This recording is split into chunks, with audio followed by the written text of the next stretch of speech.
a pior capa, uma das piores.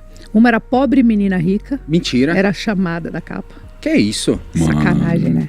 Eu trabalhando, porque pra você fazer uma capa de revista, dá muito trabalho. Você sai da sua casa, você não ganha nada. Você carrega com você uma equipe que trabalha, tem que te maquiar, te pentear, arrumar uma roupa pra você vestir. Você entra no estúdio 10 horas da manhã e sai 6 horas da tarde. Você entrega um trabalho pra pessoa, a pessoa pega teu trabalho e fala mal de você. Você não ganha nada com isso. Ah, essa capa sua, então, foi uma capa que você foi lá, não foi tipo... Não, eu fui fotografar, dei o meu melhor ali. E aí, eu não quando sabia que era capa, assim. eu falei, pô, mas não era pra isso. E agora? Agora eu tô lendo lá só falando mal. Aí eu falei, pô, trabalhei, fiquei horas trabalhando, ganhei 0. E aí... Eu não sabia que era assim. Nossa, saiu num saldo horrível. Nossa. Eu achava que ele só pegava sua foto e... Não, você vai soltava fotografar manchete. pra pessoa, você vai lá, você fica o dia inteiro fazendo a capa. Nossa, então é mais desaforo ainda. Baita desaforo, dá uma raiva. Eu lembro que eu tinha uma raiva, eu falei, como lidar com isso? Então eu fui aprendendo também a lidar com a raiva, sabe? A lidar com...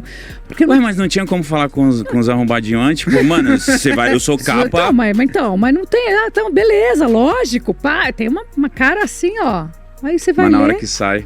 Também tinha uma outra que chamava assim, era uma capa que era bem meu rosto, falando, eu posso tudo. Eu lembro que foi um caos essa capa, porque é uma antipatia. Parece que você que falou assim, né? Em aspas, eu posso tudo. Aí olha a foto, ela tá mó linda, assim, tipo... E Tipo, tá. então, eu com ódio dessa capa, eu falei, gente, eu nunca fui essa mulher, eu nunca fui desse jeito. E essa frase minha é uma frase que eu falo até hoje, eu falo, se eu não fizer mal a ninguém, se eu não atrapalhar a vida de ninguém, eu e você podemos tudo, a gente pode tudo. Vai atrás do seu. Né? Mas era nesse contexto. Aí você tira o eu posso tudo, põe na capa, como é que vende? As pessoas ficam com raiva de você. Fala, o que é isso? O que essa mulher tá falando? Nossa, eu passei por poucas Nossa, naquela época as pessoas às vezes só passavam em frente às bancas e só vê a capa, já só pegava o título. aquele ranço já. Era. Aí já pega aquele ranço, né? Já instala aquele ranço para você provar o contrário. Não tem como. Era dificílimo. Por isso que eu acho que o hate hoje, por mais que ele te sacaneie, você pega teu telefone, você abre câmera e fala. Você se coloca, você tem o mesmo poder do hate. Sim. Você tem o mesmo tamanho do hate. Sim. E pronto. Naquela época, não. Você ficava na mão das pessoas. E como que era a sua cabeça nesse momento? Eu aprendi deve ter sofrido muito. duras penas. Mais que eu e minha mãe, né? Porque mãe não gosta de falar mal de um filho, né? Nossa. E sofre, né? Eu ainda administrava. Minha mãe ficava louca. Minha mãe ficava sofre. louca. Lógico que sofre. Mãe não administra isso direito. E aí eu falava, mãe, calma, vai. Eu segurava mais minha onda até por causa dela, porque ela ficava tão incomodada, porque ela era que eu recortava, né? E guardava lá. Tadinha. Então ela lia, né? Nossa, então tem As na sua piores casa manchetes. Então, ela ali falava, pô, mas você não vai fazer nada, não tem como contratar um advogado. Eu falava, mãe, eu aprendendo, né? Vendo que não valia a pena brigar também com a imprensa, porque a TV aberta somos 6. Você vai brigar com uma, ficam 5, né? E uma, no final das contas, elas se defendem. Não, e acho que Vai existir e o que todas. rola é tipo assim, pô, se a Adriane tava lá, saiu falando mal, o que garante que ela não vai fazer isso aqui? Então não descarta, eu né? nunca briguei. Aí eu pensava assim, pô, tá tão difícil de ganhar dinheiro, vou gastar dinheiro com advogado pra brigar? Eu vou comprar minha roupa que eu quero mais, eu quero comprar meu sapato. Aí eu comecei, eu nunca processei ninguém. Eu não tenho essa história pra contar. Nem o cara que falou muito mal de mim na revista, nem essa Mas já revista. teve histórias que você deixou passar que Claro. tornaram verdades que não eram, que você falou, puta que pariu, isso aí é mentira, mas foda-se. Deixa aí. Não, Deixa pra naquela lá. época, imagina, quando eu tava estourada, que eu vou te falar quando foi que eu aconteci, assim, que o Brasil me entendeu, infelizmente foi depois da morte do Ayrton. Eu fiquei conhecida de verdade, grandona. Porque até então eu tinha esse meu trabalho, eu era conhecida no meu meio, eu tava lá no meu rolê, mas eu fiquei grandona depois da morte dele. E é muito louco, porque as pessoas ficavam atrás de mim e falavam barbaridades naquela época. E barbaridades sem dó mesmo, barbaridades. E eu falava, gente, Imagino. se eu der pra tudo isso de homem que estão falando que eu dou, eu não sento nem pra fazer xixi. Então assim, isso era uma coisa que eu deixava pra lá. Era um namorado atrás do outro. E eu não tinha aquele monte de namorado. Mas eu namorei o Brasil inteiro. Entendeu? Mas era- Então você isso era uma coisa Que que me saco, irritava. Porque eu velho. falava, cara... Era às pra vezes- manchar sua reputação, né? Entendeu? Lógico, era pra dar uma zoada. Então eu falava, gente, pelo amor de Deus, era uma atrás da outra. Gravidez, eu tive umas 5. Tem capa de revista Galisteu grávida, eu só tava gordinha. Ou então tava meio uma fora de pose, assim, sei lá. Mas- E os caras, pau. Então, Aquela época era difícil. Imagina sair uma capa de revista noticiando uma gravidez que não é. Não é verdade. Eu não tava nem com o cara. Uma pessoa, às vezes, você tá começando a conhecer alguém, já queimava o filme na largada. Né? Já saía tudo. Namorado, já não tinha nem conhecido nem a pessoa. Beijou, já tá lá. Já deu errado. Namorado já deu errado na largada. Então era difícil. Pra mim foi difícil. Isso pra mim, você perguntou o que eu deixava pra lá. Eu deixava pra lá, mas isso me incomodava. Porque, na verdade, eu tava atrás de alguém legal, mas esse alguém legal não vinha, né? Quando você começa a ler tudo isso, você fala, bom, não vou nem chegar ali. É mesmo, né? Aí isso era uma coisa ruim. Era uma coisa ruim da exposição, mas também não processei ninguém. Driss, eu falei, beleza, vou trabalhar. Minha resposta sempre foi no trabalho. Você tocou num ponto muito maluco, porque você falou do Ayrton e tal, e é muito louco você ficar desse tamanho todo, acho que no meio de uma das suas maiores dores também. Mas eu não quero falar disso agora. Eu queria saber como que você o conheceu, porque ele é um ídolo tão grandioso que ultrapassa gerações, porque o pai... Eu nasci pós-morte do Ayrton, então... Que ano você nasceu? 96. Ah, logo depois. Logo depois. 2 anos depois. Mas meu pai e minha mãe fizeram questão de falar, ó, teve um homem que pilotava esse carro. Que levantava uma bandeira do Brasil aqui todo domingo. Ó, me arrepiei. Então, tipo, muito louco. Então, é uma coisa que, tipo, caramba, eu vou ter que falar pro meu filho quem foi esse cara. E eu tô com a canela arrepiada. Mas eu queria saber como é que foi pra você o conhecer, como é que ele era, pra gente saber um pouco mais dele. Porque o que a gente sabe dele é muito de outras pessoas, né? Não, e sabe muito do que ele fazia na pista, né? Isso, profissional. Na pista... ele já foi retratado de várias maneiras, né? E ele sempre genial, porque tricampeão mundial, sabia fazer aquilo como ninguém.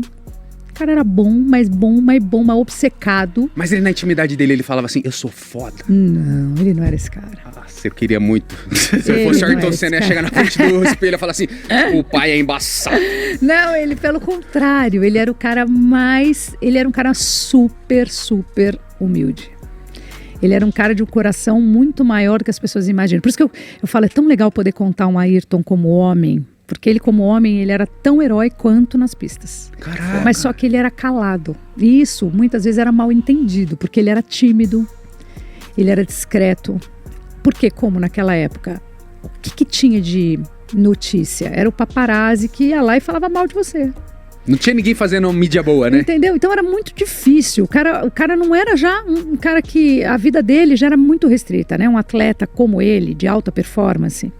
Então ele não saía à noite, ele não bebia, ele não fumava, ele acordava super cedo, ele treinava pra caramba, ele era super Caxias. Tanto... Cada semana num país. O cara, ele conheceu o mundo inteiro, o autódromo e o hotel. Mas ele não sabia, ele não tinha uma vida como as pessoas imaginavam. E ele poderia ter, porque ele tinha poder, glamour, tamanho para tudo isso. Mas a vida dele era muito pequena, discreta, simples e focada no trabalho. Mas ele era feliz. Ele era feliz, mas ele podia ter sido mais. Uhum. Então, assim, isso é uma coisa que ele deixou de ensinamento para mim.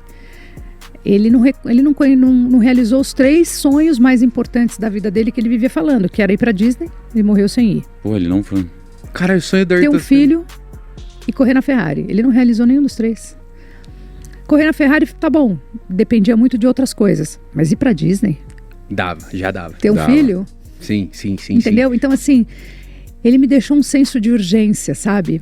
Eu sou uma mulher que realiza os sonhos, graças ao que aconteceu. Eu não me conformo de uma pessoa não realizar os sonhos dela, ainda que ela tenha que dar um passo maior que a perna. Realize, porque amanhã você pode não estar mais aqui. Não deixa para depois. O cara morreu fazendo aquilo que ele mais sabia fazer, vivendo uma vida muito pequena, perto da vida que ele poderia ter vivido. Ele era um cara que se divertia com os melhores amigos, mas muito discreto, tímida. E muito focado no trabalho, Na época você falava pra ele... Lógico, eu tinha 19. Pai. Por isso, eu cheguei pra dar uma entortada. Eu dei uma entortada. Eu cheguei dando uma entortada no cara. Deu uma acelerada na vida. Eu deixei falando pra ele, não corta mais o cabelo, deixa comprido. Não faz a barba toda hora, deixa crescer, deixa a barba por fazer. Faz o que você quer fazer. Entendeu? Eu comecei chegando dando aquela entortadinha, sabe? Mas aonde você conheceu ele? Como que foi? Eu fui segurar guarda-chuva, sabe? Aquelas meninas que seguram guarda-sol, na verdade, não é guarda-chuva, é guarda-sol para piloto. Sim. Mas eu fui fazer esse rolê de trabalho mesmo, como modelo. Eu não fui com nenhuma intenção, não tinha intenção nenhuma de conhecer. Não conheci, sabia quem ele era, claro, como brasileiro era fama, não acompanhava a Fórmula 1, não tinha ideia direito de tamanho. Minha avó era muito fã dele. Muito fã dele e palmeirense. Me ajudou a ser palmeirense. E a sua avó? Minha avó. Minha avó. Se a avó já gosta do cara, ele já tá um passo à frente. Já, entendeu? Né? Então, aí minha avó sabia tudo de Fórmula 1 e tudo do Palmeiras. E eu passei, então, a ser palmeirense. E quando eu conto pra ela que eu conheci ele, então aí ela quase teve um troço, né? Porque imagina, pra minha avó isso era uma coisa... Ela falou, vai pra cima, filha. Não, ela falava, sabe o que ela falava? Eu quero ver o preto no branco. Eu quero ver preto o contrato, no branco, eu quero ver o casamento. Quero ver o preto no branco. Que legal. Então, foi um momento assim, eu fui pra lá trabalhar no domingo. É muito boa essa história. Eu cheguei lá, falei, o nosso contrato eram as meninas da Shell. Aí eram acho que 10, 12 meninas. A gente tinha que ficar durante o treino, depois durante a corrida. E depois que acabasse a corrida, se o Ayrton ganhasse, a gente tinha que ir para uma festa, que era num lugar chamado Lamelight. Mas tudo com o mesmo cachê, né? Então eu torci pra quê? Pra ele não ganhar, já logo de cara. Falei, não, vamos parar aqui, ó, porque aí eu não queria ir à noite. Não ia ganhar nada mais com isso, ele entendeu? Ganhou. Vou pra era o caralho. destino, Era o destino, mas assim, pensa nas meninas torcendo para o contrário. Vamos parar aqui, pra acabar o trampo, né, Pra acabar o trampo, você não tá afim de fazer esse outro rolê. E aí aconteceu, mas assim, eu conheci ele aí, segurando o guarda-sol. E ele era muito tímido. Mas quem chegou em quem? Quem chegou em quem não foi ele, não, nem eu. Ele mandou um amigo. Que inclusive a esposa do amigo tá aqui comigo. Pra provar, eu tô falando. Que legal. O gordinho. Chegou um gordinho. Ele falou, vai lá, gordinho. Chegou um gordinho. Chegou um cara e falou assim: escuta, tudo bem? Veio falar comigo. Falei, pois não, tudo bem. O Ayrton tá pedindo seu telefone. Eu olhei pro gordinho e falei, não vai levar. Você que quer meu telefone, você tá gordinho. De sacanagem comigo, ó. Vaza, o gordinho foi embora. Falei, imagina. Não passava nem pela minha cabeça esse negócio. Daqui a pouco veio o gordinho com o senhor. Falei, piorou. Aí eu comecei a achar que o telefone era para esse senhor. Aí eu falei, não. Mas aí o senhor veio com uma postura um pouco diferente, assim. Tá. Aí eu falei, opa, será? Eu vou dar. Quando ele veio com o senhor, eu falei, vou dar. Aí foi aí, sabe, assim, aos pouquinhos. Mas só que como ele ganhou, quando eu chego nessa festa, quem me recebe na porta? Ele. O gordinho. O gordinho. Ele falou, opa, estamos te esperando. Aí então tá lá. Aí eu comecei a ver que era verdade, que o gordinho era amigo dele mesmo. Entendeu? Que isso podia, que tava tudo dando certo o negócio. Ele falou, não, aí então tá ali, tá lá no camarote, vai lá. Eu falei, eu não tô acreditando que o gordinho é amigo dele mesmo, que isso é real. Porque eu achava tudo que era uma balela. Falei, imagina, nada de... Aí fui lá, eu tava até meio mal vestida, assim, eu nem tava ajeitada. Eu tava lá só pra fazer o negócio que eu tinha que fazer mesmo. Tirar foto, ficar um pouquinho e já ia me mandar. A diária do dia ali, né? Aquilo ali, sabe? Bem... Aí eu falei, opa, aí eu fui lá, ele muito tímido, muito tímido, muito sem graça, assim, no camarote, falando um pouquinho. E aí, tudo bem, tudo bom? Ai, parabéns pela corrida, eu mais expansivo, ele bem calado. Aí ele falou, onde é que você trabalha? Eu falei, na Elite, falei onde era a minha agência. Beleza. Fui embora. Falei, cara, conheci o Ayrton, liguei pra minha avó. Pô, conheci o Ayrton, minha avó não acreditou. Dia seguinte eu tô na agência, quem chega na agência? Mentira. Ayrton. Aí me falaram, cara, o Ayrton tá aí na porta. Falei, ele sabia que ele ia travar a agência, eu falei, irmão. Como assim? Quando eu saio, tá lá ele. E aí, que falei, vamos dar uma volta, vamos conversar. Eu falei, vamos, Mano, né? ele ficou encantado, cara, então, que loucura. Aquilo foi uma loucura, não sei te explicar. Você passou de guarda-sol, ele falou, pelo amor de Deus, gordinho, pega o telefone 19, dela, gordinho. Eu tinha 19 anos. E o Ayrton Senna, naquela época, ele já era o astro... Ele já era tricampeão mundial. O maior astro do Brasil, E você deu um rolê com ele, aí você falou, Então, mas aí demorou ainda pra eu ceder, assim. Eu falei, você pode ter a mulher que você quiser, para com isso. Vamos ser amigo. Eu não queria perder a chance de ser sua amiga. É muito mais legal ser sua amiga do que eu tomar um pé na bunda depois de um final de semana com você. Sim, isso é verdade. Porque eu pensava isso, eu falava, cara, imagina. Minha vida já era difícil, sabe? Eu era uma pessoa muito, muito focada na grana, precisava ajudar minha família, meu irmão já estava andando num caminho ruim. Falei, não dá pra eu vacilar aqui. Eu já tinha um namorado na época. Falei, imagina, isso aqui não vai dar certo. Ele dirigindo carros... Normais, ele dá uma aceleradinha? Na 9 de julho, na contramão. Era isso que eu queria saber, tá, Adriana? Você achou que ela não ia falar nada? Ela já veio logo... O que ele fala? Eu quero saber das loucuras do Ayrton Senna. Tipo, Velozes e Furiosos, Brian, que olha entendeu? Aqui, ó, Deus me livre. Eu falava pra ele, pelo amor de Deus, você não tá. Mas naquela época também não era a 9 de julho de hoje, tá? Estamos falando de 30 anos atrás, já era altamente proibido. Já era altamente confuso, Já era proibido já era entrar. esquisitão. Era proibido andar na contramão já. Já era esquisitão, mas não era o que é hoje, para. Não tinha câmera, não tinha radar, não tinha nada desses Era negócios. outros De tempos. vez em quando pintavam polícia, mas aí via ele e falava, ei, Vai embora, Arthur! acelera, Era pra você, moleque! acelera, vai com tudo. Então, assim, ele dirigia pouco em São Paulo, mas quando ele dirigia, Ave Maria. Eu falava, eu falava pra ele, você vai morrer numa merda dessa. Ele se arriscava. Ele se arriscava muito. No barco, ele acelerava, e tudo ele pilotava. Devia ser Barco, piloto, tudo era ele. Devia ser a única loucura da vida dele, pô. Isso ele o fazia. carro. Ele fazia, ele era louco por Eu carro. vou no dentista, eu vou acelerar.